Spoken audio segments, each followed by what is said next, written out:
Thank you, Ms. Eldred. On behalf of everyone, you have inspired us through your hard work and dedication with the ACCC. At this time, I would like to call upon Nikki again to introduce Yelda's story. She is a young woman that has brought light to all our hearts, a unique individual who has been so kind to share her story with Nikki over time since September of last year. It is her story that tonight has brought us all here together, a night that we will all remember forever.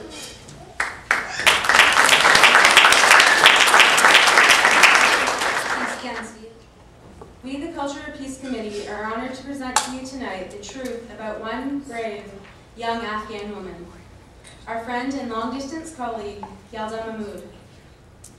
Will her truth hurt someone? Will telling her story hurt her? Maybe. Maybe it will offend those who believe that we should focus solely on the problems in our own backyard. In reality, it has hurt us to learn about the suffering of a fellow human being, and it has likely hurt Yelda to tell it.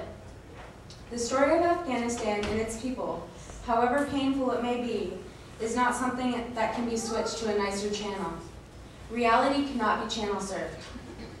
We wish that would be the case.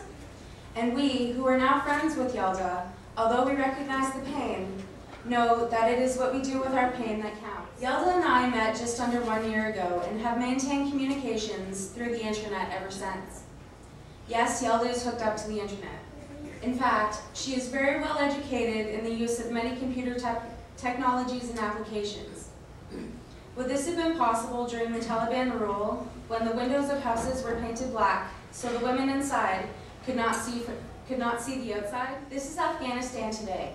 This is a world where school is the only thing that seems to terrorize the very people who terrorize the nation itself.